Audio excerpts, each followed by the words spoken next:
यह वाकई मुहावरा बदल दिया गया है। हर शाख पर तोते बैठे हैं। यह मुश्किल सवाल है, लेकिन इस मुश्किल सवाल को इतनी आसानी से अगर सुप्रीम कोर्ट ने कहा है तो इसका मतलब क्या है? क्या वाकई इस दौर में सुप्रीम कोर्ट के ऑब्जर्वेशन को फैसला ना मान लिया जाए?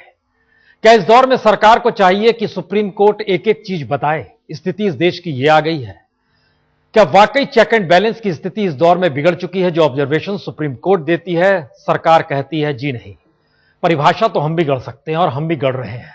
इंतजार लगातार हो रहा है। विपक्ष इस्तीफा मांग रहा है, पार्लियामेंट चलती नहीं, सड़क पे हंगामा मचता है, और इन सब के बीच घोटाले, घपले और किसे पता था स्वायत्त संस्थाओं में तोते की बात होने लगेगी। बहरहाल बात आज इसी की होगी, लेकिन सबसे पहले दिखा दें आज सुबह से लेकर रात तक दो चीज ऐसी सामने आई जो सरकार को खुशी भी दे गई और हिला भी गई। एक तरफ कर्नाटक में जीत का जश्न, दूसरी तरफ कोर्ट ने तोते उड़ा दिए।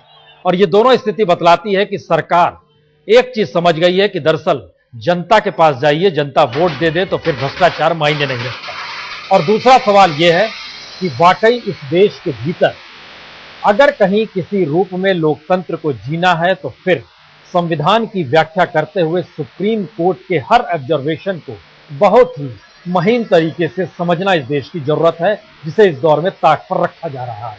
न सिर्फ रखा जा रहा है बल्कि बताया भी जा रहा है कि हां हमारे लिए जरूरत नहीं है। तो ये दो तस्वीरें आज दिन भर की है, लेकिन हम चर्चा करेंगे दरअसल हर शाख पे तोते बैठे हैं। और हमारे साथ खासतौर पर जिस जिक्र किया गया है विनीत नारायण जी का, उनके केस का जिक्र किया गया है, वो भी हमारे साथ। सीबीआई के पूर्व डायरेक्टर जोगिंदर सिंह जी हमारे साथ रहेंगे, कांग्रेस के वरिष्ठ नेता रेणुका चौधरी हमारे साथ रहेंगी, और रविशंकर प्रसाद बीजेपी के वरिष्ठ नेता हमारे साथ रहेंगे। चर्चा शुरू करने से पहले एक सवाल बड़ा सीधा है। मामला सीबीआई का उठा है, सीबीआई को लेकर उठा है। ऐसा क्या हो गया है कि सीबीआई के भीतर सिर्फ आज की बात तोतों की नहीं है? हम एक सिलसिला आपको दिखाना चाहते हैं सबसे पहले कि दरअसल तोते का खेल शुरू होता कहां से है। मसला इसमें यूपी और एनडीए का नहीं है, दोनों को मिला दीजिए, तब जरा परखने की कोशिश कीजिएगा। सिलसिले को समझना शुरू कीजिए कि दरअसल सीबीआई के भीतर कितने तोते किस रूप में आए।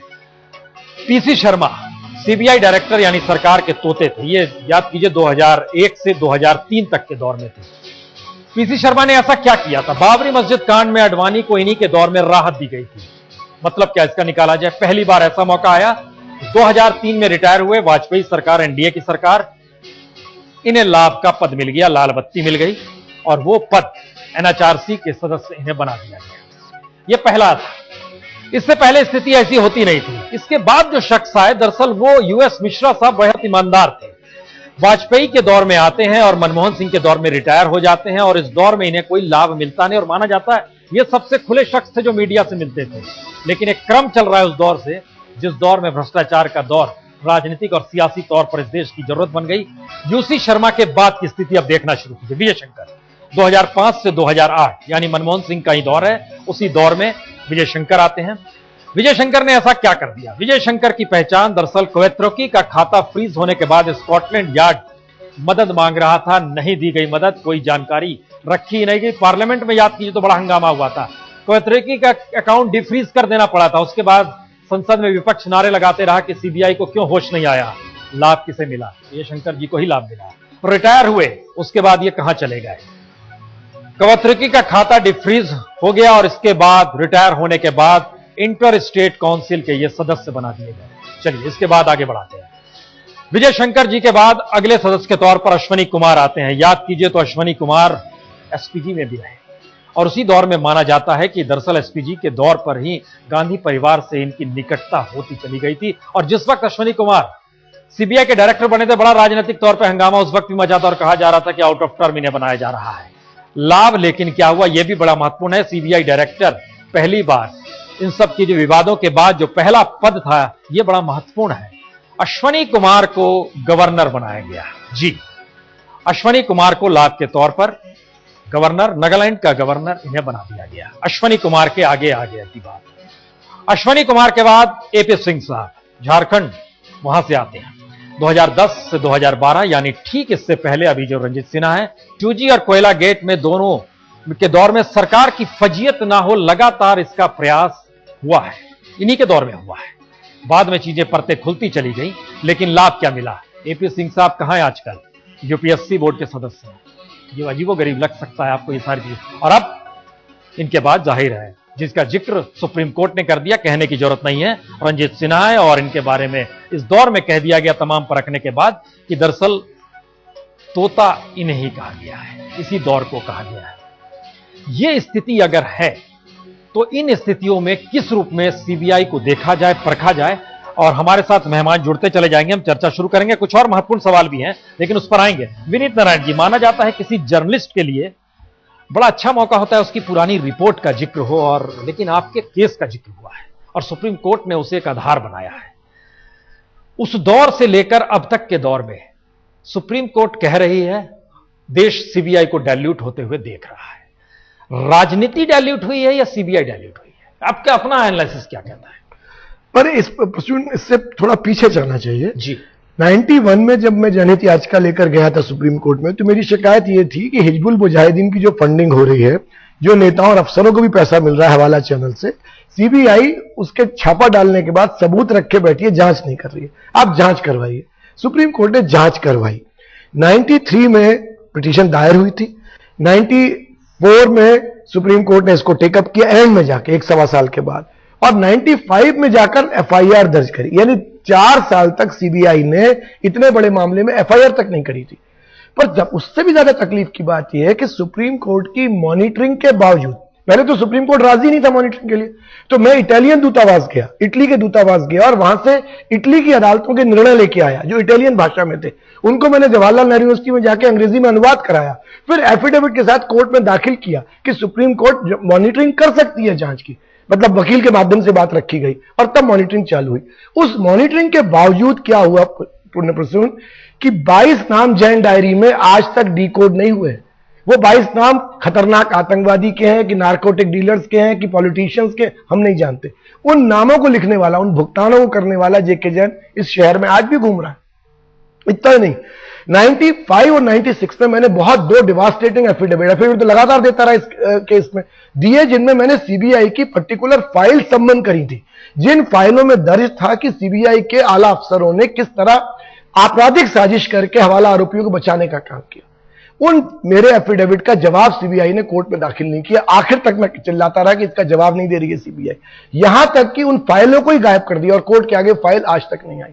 ये इतिहास है। तो पहले तो मैं ये साफ कर दूं कि सुप्रीम कोर्ट की मॉनिटरिंग के बावजूद भी हवाला केस में ना तो कोई जांच हुई ढंग से। बात खुद सुप्रीम कोर्ट ने कही, केस खत्म होते वक्त कही कि इसमें जांच ठीक से नहीं हुई और एक थानेदार भी इससे अच्छी जांच कर सकता था जो तुमने कही। हम 15 साल आगे आकर आज खड़े हैं। और ये सवाल देखिए, देश एक चीज जानना चाहता है कि सुप्रीम कोर्ट ऑब्जर्वेशंस दे रहा है, और ये ऑब्जर्वेशंस आज नहीं 15 बरस पहले भी दिए गए थे। इस दौर में राजनीति डाइल्यूट होती चली गई या सीबीआई डाइल्यूट होती चली गई? और आज जो ऑब्जर्वेशंस है इसको लेकर क्या माना जाए? हाथ में क्या, हथेली तो खाली है। तो सवाल में फिर भी वो कंटिन्यूटी बात आएगी कि उस वक्त फिर सुप्रीम कोर्ट ने क्या करा कि मुख्य केस अलग करके ये दे दिया कि साहब सीबीआई की ऑटोनॉमी होनी चाहिए। क्लियर डायरेक्शंस दिए, जांच कैसे हो, अपॉइंटमेंट कैसे हो, उनका टेन्योर कैसे फिक्स रहे, उनकी फाइनेंशियल ऑटोनॉमी कैसे ग्रांटेड, ये सारी चीजें कहीं। पर जब उस वक्त की जो कांग्रेस सरकार थी उसके दौरान जो संसदीय समिति बनी शरद पवार की अध्यक्षता में, उसने उन सारे डायरेक्टिव्स को दरकिनार कर दिया। आपके सवाल का जवाब, राजनीतिक दलों ने आप जिन चीजों का जिक्र करा, हम जैसे राजनीतिक तौर पर चीजें पलटना चाहेंगे। रेणुका जी, हम चूंकि इससे पहले हमने सीबीआई की एक कतार दिखला रहे थे। ये जिस समय सीबीआई बनी थी 1963 में, किसी ने सोचा नहीं था कि सीबीआई का डायरेक्टर रिटायर होगा तो उसके बाद वो क्या करेगा। लेकिन देखिए, इस दौर में हमने जिक्र 2001 से किया है, एनडीए के दौर से किया है। पीसी शर्मा साहब ये एनएचआरसी में पहुंच गए, विजय शंकर साहब ये इंटर स्टेट काउंसिल के मेंबर बन गए, अश्वनी कुमार साहब गवर्नर बन गए, एपी सिंह साहब यूपीएससी बोर्ड के मेंबर बन गए। ये लाभ इन्हें क्यों मिल गया? ये लाभ ही तोता बना देता है इन्हें उस दौर में जिसका जिक्र सीबीआई कर रही है। तो राजनीतिक तौर पर कोई बड़े निर्णय लेने का वक्त आपको लगता है आ गया है?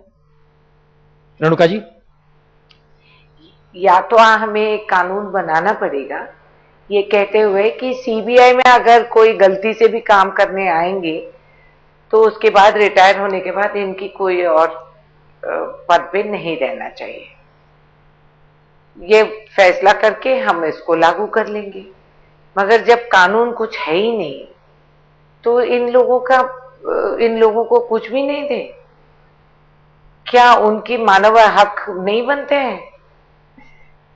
यानी और भी रेणुका जी इस देश में काम कर रही कुछ नहीं रेणुका जी, आगे उनका जो अनुभव है, बिल्कुल, एक मिनट, जो उनकी अपने अपने अनुभव बनाते हैं, तजुर्बा जो होती है, इसको देश के हित में हम इस्तेमाल ना करें तो ऐसा क्या है? वेस्ट ऑफ ह्यूमन नहीं, रिसोर्स में आप बिल्कुल ठीक कह रहे हैं, लेकिन ऐसा क्या है कि नेहरू से लेकर राजीव गांधी तक के दौर में यह सोचा नहीं गया जिसको आप सोचना चाह रही हैं? नहीं, ये सोचा गया है क्योंकि आप नहीं जानते कि गवर्नेंस क्या चीज है। ये कोई बच्चों वाली खेल है जो हम रोज टेलीविजन शाम को ऑन करके हम जितने लोग राजनीति में उसके खिलाफ हम बोलते जाए, बैंड बजाते जाए। कोई बैंड नहीं बजा रहे हैं रेणुका जी, बड़ा सीधा सवाल है। 1963 में बीपी कोहली से लेकर आपके बारे में हम अपने बारे में, लेकिन इस देश में हम एक चीज जानना खाली चाह रहे हैं, 1963 से लेकर सन 2000 तक जो भी सीबीआई का डायरेक्टर रहा उसे कोई पद नहीं मिला, लेकिन हम खाली जानना चाह रहे हैं 2001 के बाद से ऐसा इस देश के भीतर क्या हो जाता है। एनडीए की भी सरकार आ रही है, पीसी शर्मा साहब को एनएचआरसी भेजा गया था, हमने उसका भी जिक्र किया है। हम खाली जानना चाह रहे हैं इसी 10-12 बरस के भीतर में सीबीआई डायरेक्टर्स रिटायर होने के बाद लाल बत्ती पा जाते हैं, कोई गवर्नर बन जा रहा है, कोई सदस्य बन जा रहा है। ये क्यों स्थिति आ गई? ऐसा क्या है? नहीं, इसमें आप आरोप सरकार पे नहीं, उन व्यक्तियों पर आप डाल रहे हैं कि वो अपना काम ठीक से नहीं करे हैं और इसीलिए वो क्योंकि ठीक से नहीं करे उनको कोई सुविधा मिल गई और लाल बत्ती मिल गई। अगर हम ये आरोप उन ऑफिसर्स पे लगा रहे हैं तो उन पे फिर हमें जांच करना पड़ेगा। हम सरकार पे आरोप लगा रहे हैं, जरूरी नहीं है कि जो आदमी अपना काम करते हैं, ये जरूरी नहीं है कि सारे दोषी हैं और कि सबने हमारा कहने पे और किसी सरकार के कहने पे तोता बन के वो कुछ कहे हैं। अफसोस इस बात की है कि हर मुद्दे को लेकर हम ऐसे कह देते हैं कि किसी और सोच विचार में हम सोचते नहीं कि देश पे क्या असर पड़ेगी और क्या होगा। ये आप हमें कह रहे हैं कि सुप्रीम कोर्ट को कह रहे हैं लाल बत्ती मिल गई वो हाँ, ये आप हमें कह रहे हैं कि सुप्रीम कोर्ट को कह रहे हैं? कोई सोचते नहीं है वाला शब्द जो आप कह रहे हैं, आप हमें कह रहे हैं कि सुप्रीम कोर्ट। टीवी शो पे बात कर रहे हैं हम लोग, उन्होंने वो लफ्ज इस्तेमाल किया कि तोता, तो मैं उसी को जिक्र करके बोल रही हूँ। इसको सुप्रीम कोर्ट पे मैंने कोई आरोप नहीं लगाए, मैं कह रही हूँ रविशंकर जी। और क्या पहचान? नहीं, ओके, हम इस चीज को आगे बढ़ाएंगे। रविशंकर जी, जो स्थिति है सीबीआई को लेकर, सबसे बड़ी जांच एजेंसी, उसकी स्वतंत्रता स्वायत्ता, लेकिन हमने निकाला, चूंकि हमें पता चला कि पीसी शर्मा के बाद से अभी तक की स्थिति क्या हुई है, जो डायरेक्टर्स रहे हैं, क्या इन स्थिति में सरकार के अनुकूल चीजें रहे और सरकार से बाद में लाभ मिल जाए, यह मानसिकता रहती है सीबीआई डायरेक्टर्स की या सरकार की भी? देखिए पूरे प्रसून वाजपेयी जी, आपको आज बहुत नसीहत मिल गई है रेणुका जी से, मैं आपको कोई नसीहत नहीं करता। सीबीआई को स्वायत्ता जरूरी है। अभी लोकपाल की पूरी डिबेट में जो सेलेक्ट कमेटी में मामला गया था, उसमें अरुण जेटली जी ने और बीजेपी के सेलेक्ट कमेटी के सारे मेंबर्स ने अपने डिसेंटिंग नोट में 2 बातें कही हैं। अवकाश प्राप्त करने के बाद सीबीआई के डायरेक्टर को कोई नौकरी नहीं मिलनी चाहिए, इसका कानूनी प्रावधान होना चाहिए। सीबीआई के निर्देशक का एक फिक्स टेन्योर होना चाहिए 2 या 3 साल का। और तीसरा बहुत जरूरी है कि कानून में इस बात का प्रावधान होना चाहिए कि अगर कोई पदाधिकारी इन्वेस्टिगेशन कर रहा है तो बिना उचित किसी अनुमति के उसको इन्वेस्टिगेशन के बीच में ट्रांसफर नहीं किया जाएगा। विनीत नारायण जी बैठे हुए मेरे अच्छे मित्र हैं, उन्होंने सीबीआई की स्वायत्ता के लिए बहुत सराहनीय प्रयास किया है। लेकिन आज का विषय क्यों गंभीर है वाजपेयी जी, कि 15 साल के बाद एक कोर्ट मॉनिटरिंग हो रही है इन्वेस्टिगेशन की, कोयला घोटाले की, और सुप्रीम कोर्ट के कुछ जो निर्देश भी हैं और कुछ टिप्पणियां हैं, उसको जरा गंभीरता से समझना जरूरी है हम लोगों के लिए और आपके दर्शकों के लिए। पहला सवाल जी, कि प्रधानमंत्री के कार्यालय के ज्वाइंट सेक्रेटरी किसके आदेश से सीबीआई के स्टेटस रिपोर्ट में दखलंदाजी कर रहे हैं? मुझे भी सरकार का अनुभव है, आप भी अनुभवी पत्रकार हैं, रेणुका जी को है। कोई ज्वाइंट सेक्रेटरी बिना पीएम के आदेश के, उनके सेक्रेटरी के आदेश के, यह नहीं कर सकता। दूसरा, लॉ मिनिस्टर जो कानून जानते हैं, एक वकील है, वो उन्होंने मीटिंग क्यों बुलाई और इस पूरे मीटिंग की कोई मिनट भी नहीं है। और तीसरी बात कि सुप्रीम कोर्ट का यह कहना कि उन्होंने व्याकरण की शुद्धि नहीं किया, उन्होंने पर्याप्त बदलाव किया जो बचाने की कोशिश की। और तीसरी बात, सुप्रीम कोर्ट का यह कहना, आगे से सुप्रीम कोर्ट के अनुसंधान रिपोर्ट को किसी को नहीं दिखाया जाएगा, सीबीआई के डायरेक्टर प्रोसिक्यूशन को भी नहीं, जो कानून मंत्रालय के पदाधिकारी होते हैं। और चौथी बात जो बहुत महत्वपूर्ण है, उन्होंने सीबीआई से टिप्पणी मांगी है कि क्या किसी हम कोर्ट के रिटायर्ड जज को लगाएं इस पूरे अनुसंधान की मॉनिटरिंग के लिए, या कोई स्पेशल इन्वेस्टिगेशन टीम एसआईटी बनाएं। और चौथी बात जो मैं बहुत दुर्भाग्य से बोल रहा हूं कि अटॉर्नी जनरल जो भारत का एक संवैधानिक पद होता है और भारत का सबसे बड़ा वकील होता है, उसको लीडर ऑफ द बार कहते हैं बाय डेफिनेशन, उस व्यक्ति ने कोर्ट में झूठ बोला। इसका कोई मतलब है पुण्य प्रसन्न वाजपेयी जी की? नहीं है। आपने जो पॉइंट जिक्र किए, हम एक मिनट रविशंकर जी, आपने जो जिक्र किया हम इस पे आ रहे हैं, क्योंकि हमने एक सिलसिला शुरू किया कि सीबीआई और सीबीआई के बाद सरकार की बात भी होगी, लेकिन एक लकीर जो खींची कि क्या वाकई देश के प्रधानमंत्री को इसकी जानकारी थी। सीबीआई के पूर्व डायरेक्टर जोगिंदर सिंह जी भी हमारे साथ जुड़ चुके हैं। जोगिंदर सिंह जी, एक सवाल जो शुरू हमने जिससे किया है, जो भी तोता बना सरकार ने उसे पद दिया, और जो भी डायरेक्टर के बाद उसने राजनीतिक पार्टी खोजनी शुरू की, उसमें मेरे ख्याल से आपका नाम भी शुमार होता है। क्या इससे इनकार है? मेरा नाम किस किस चीज के लिए, मुझे समझ नहीं आई बात की। आरएसएस के मंच पे देखे गए थे आप। मैं बिल्कुल गया था जी। मुझे कांग्रेस, यही बात उस समय के जो लीडर ऑफ अपोजिशन थे साहब मनमोहन सिंह ने मुझे पूछी थी कि आप गए थे। मैं कहा आप बुलाइए, मैं आपके भी आ जाऊंगा। पर मैंने क्या बोला था? मैंने बोला था एंटी करप्शन के लिए कैंपेन शुरू कीजिए। मैं कहा कंटेंट भी देखिए। मैं तो आज भी चल रहा हूं, कोई भी बुलाएगा तो ऐसी कोई बात नहीं है। मेरा तो 1 पॉइंट एजेंडा है कि जहां तक इस देश में करप्शन को खत्म किया जाए। आरएसएस पे मंच पे जाने का या किसी ऑर्गेनाइजेशन के जाने के लिए या पॉलिटिकल पार्टी के लिए को मैं फ्री सिटीजन हूं, मैं बंदिश हूं, मैं कोई पैसे नहीं लेता किसी से भी। जो है अपने व्यूज प्रोपेगेट करता हूं, जिसको नहीं अच्छे लगे तो ना सी। और उस समय मैंने रेज किया, बाद में डिस्कस भी किया, क्यों कहते आपने बड़ी सारी बातें कह दी। मैं कहा भी देखो, करप्शन सबसे ज्यादा चीज है, इसमें कोई ऐसा कोई मैंने कोई गुनाह नहीं किया, कोई कर्म नहीं किया। वो हमारे देशवासी हैं आरएसएस वाले, और कोई आदमी सुनने को मेरी बात के लिए तैयार है तो मैं डेफिनेटली जाने के लिए तैयार हूं उस चीज के लिए, इस 1 पॉइंट एजेंडा के लिए। ना मैं किसी पॉलिटिकल पार्टी के मेंबर हूं, ना कहीं जाता हूं किसी मीटिंग के लिए। मुझे बताइए, जहां लोग बुलाते हैं जाता हूं वहां पे। मेरे दोस्त, मेरे मित्र, रिश्तेदार सारी पार्टियों में हैं। तो इसका मतलब थोड़ा कि मेरे वो है तो मैं भी बन गया जो है किसी पार्टी में। उनका अपना है, मेरा अपना जो अप्रोच है। मेरी अप्रोच तो यही है कि मैं इस चीज के लिए जहां तक जब तक जिंदा हूं थोड़ा कंट्रीब्यूट कर सकूं, ताकि अगर एक आदमी में भी असर पड़े तो मैं समझता हूं कि मैंने अपने देश के लिए थोड़ी सी सेवा कर दी। आप बाहर से कंट्रीब्यूट करना चाहते हैं, कुछ डायरेक्टर्स अंदर से कंट्रीब्यूट करना चाहते हैं, वो भी सही है। वो किसी पद को, चाहे कोई गवर्नर बन जाता है, कोई यूपीएससी का सदस्य बन जाता है, ये सारी चीजें सही है। Thank you sir, thank you sir, बहुत बहुत धन्यवाद आपका। नहीं, ये सही है। आप बाहर से सेवा करना चाहते हैं, कुछ लोग अंदर घुस के सेवा करना चाहते हैं। नहीं, ऐसा है, अपनी अप्रोच है जिंदगी में। हम में से एक कोई भी आदमी किसी की फोटो कॉपी नहीं होता, हर एक की अपनी अपनी अप्रोच होती है। कई पॉलिटिकल पार्टी में जानकारी कर सकते हैं, कई ए पॉलिटिकल रह के कर सकते हैं, कई लिख के कर सकते हैं, कई बोल के कर सकते हैं।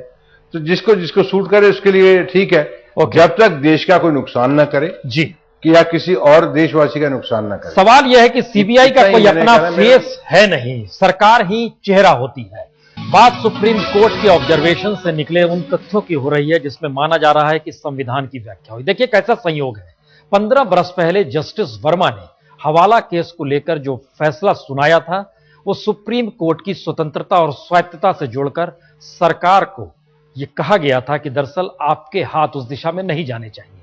और आज संयोग इसलिए क्योंकि आज जब सुप्रीम कोर्ट लगी तो जस्टिस वर्मा को श्रद्धांजलि देने के लिए सुप्रीम कोर्ट के सारे जस्टिस जमा हुए। जो फैसला सुनाने वाले थे वह भी वहां पर थे। उसके बाद अदालत शुरू हुई और अदालत की तरफ से जो ऑब्जर्वेशंस आए सीबीआई के हलफनामे पर, उसके मिजाज में क्या ऐसा है जिसके बाद 7 सवाल निकलकर बड़े आते हैं। और ये सवाल सीधे सीधे सरकार से है। आइए जरा उसे बता दें, सरकार से 7 सवाल बड़े सीधे तौर पर है। और सरकार के से जो 7 सवाल हैं, क्यों हटना चाहिए कानून मंत्री को, ये एक सीधा सवाल है। पहला सवाल, ऑब्जर्वेशन इस बात का जिक्र करता है कि दरअसल सीबीआई पर रिपोर्ट बदलने का दबाव था। यह इस ऑब्जर्वेशन से बहुत साफ तौर पर निकलता है। दूसरा सवाल, जांच अधिकारियों को अपने दफ्तर बुलाया गया जो नहीं बुलाया जाना चाहिए था। तीसरा सवाल, अटॉर्नी जनरल पर भी डाला गया नाजायज दबाव जिसका जिक्र अटॉर्नी जनरल ने कानून मंत्री का नाम लेकर अदालत के भीतर कह दिया। चौथा सवाल, सरकार बचाने के लिए रिपोर्ट के निष्कर्ष बदले जिसका जिक्र कहा गया है आपने आत्मा ही बदल दी, शब्द यही यूज किया गया है। पांचवां सवाल, सीबीआई की निष्ठा से खिलवाड़ किया गया है। इस देश में सीबीआई को लेकर जो बात बार बार आती है वो इस दौर में तोते और पिंजड़े की बात अगर सुप्रीम कोर्ट कह रहा है तो यह वाकई उसकी निष्ठा से खिलवाड़ है।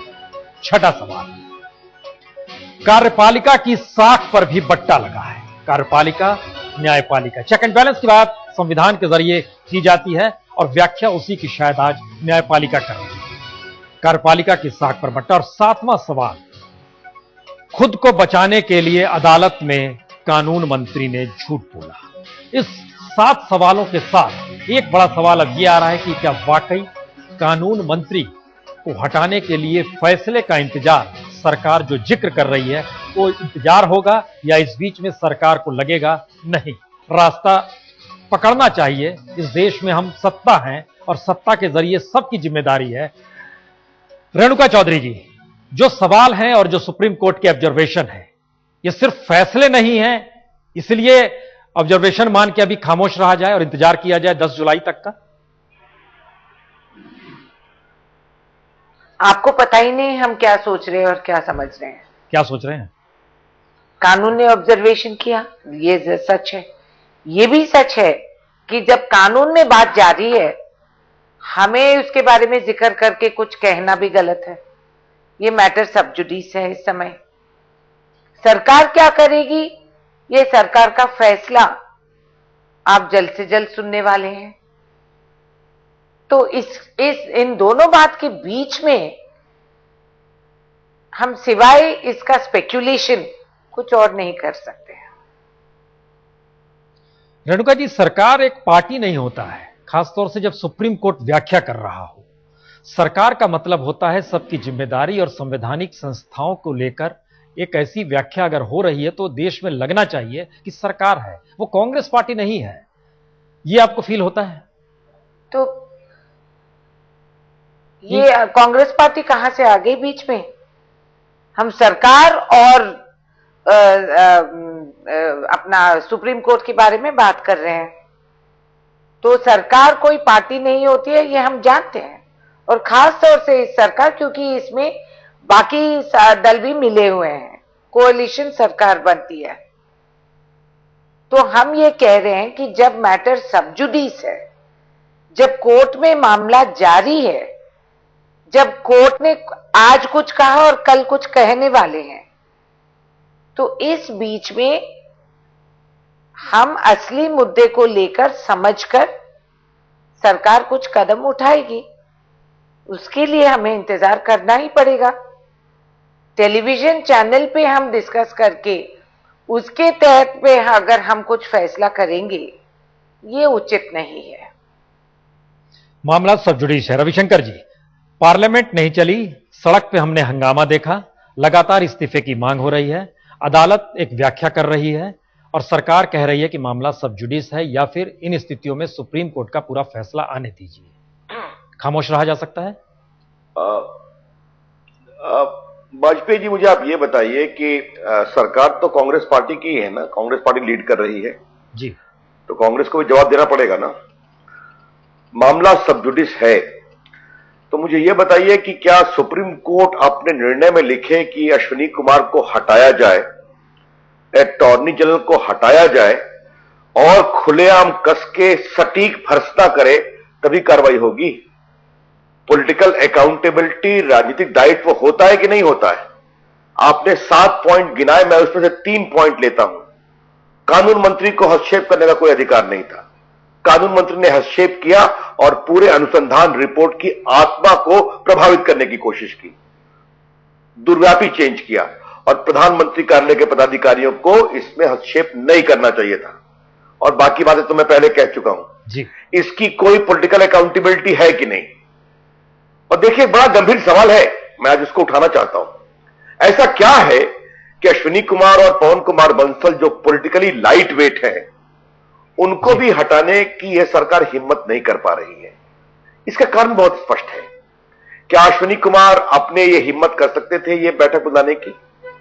क्या ज्वाइंट सेक्रेटरी प्रधानमंत्री कार्यालय के अपने से कोई सीबीआई के अनुसंधान रिपोर्ट में हस्तक्षेप करके सलाह देके बदलवाने पर मजबूर कर सकते थे क्या? नहीं। प्रधानमंत्री कोयला मंत्री के रूप में भी काम किए थे जिस समय उनकी भूमिका संदेह के घेरे में है, जिस समय पूरा स्कैम भ्रष्टाचार हुआ है। तो अगर ये हटेंगे तो सीधी गाज प्रधानमंत्री पर जाएगी। अगर पवन कुमार बंसल हटेंगे तो वही मानक प्रधानमंत्री पर लगेगा। जी रविशंकर जी, आप पॉलिटिकल अकाउंटेबिलिटी की बात जैसे ही की, उधर से कहा गया हम भी जवाब देना चाहते हैं। मेरे ख्याल से रेणुका जी आप शायद उसी पे कुछ बोलना चाह रही हैं। आप मुझे बताइए, ये कौन बात कर रहे हैं पॉलिटिकल अकाउंटेबिलिटी के बारे में?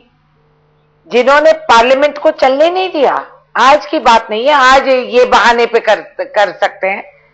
कितने पार्लियामेंट सेशंस में इन्होंने पार्लियामेंट को नहीं चलने दिया। और यहां तक आ गई बात कि प्रधानमंत्री इस्तीफा नहीं दे तो पार्लियामेंट नहीं चलेगी। लोकसभा साहिबा, अब स्पीकर साहिबा बोलेगी तो उनसे भी हम चर्चा नहीं करेंगे। पार्लियामेंट्री अफेयर्स मंत्री बातचीत और चर्चा करना है तो उनसे भी हम संपर्क नहीं करेंगे। पार्लियामेंट को बंद रहनी चाहिए, गरीबों को खाना नहीं मिलनी चाहिए, किसानों के हित में आप लैंड एक्विजिशन बिल नहीं लानी चाहिए। हम किसी को जवाबदार नहीं रहेंगे। हम कहेंगे, हम जो मर्जी करेंगे, हम टेलीविजन पे पार्लियामेंट चलाएंगे, पार्लियामेंट के अंदर आके हम बहस नहीं करेंगे। ये पॉलिटिकल अकाउंटेबिलिटी की बात कर रहे हैं हम। लेकिन दोबारा इतिहास को टटोलना चाह रहे हैं। विनीत नारायण जी, जिस बात का जिक्र बार बार हो रहा है, राजनीतिक तौर पर इस देश के भीतर एक नैतिक आधार पर या नैतिक बल के आधार पर इंस्टीट्यूशंस वो फेल्योर नजर आ रहे हैं जिन इंस्टीट्यूशंस के जरिए देश को चलना, फेल्योर वहां पर हो रहा है। सुधरेंगी चीजें कैसे?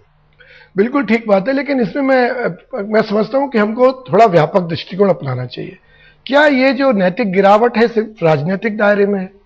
क्या ये हमारे समाज के अन्य क्षेत्रों में नहीं है?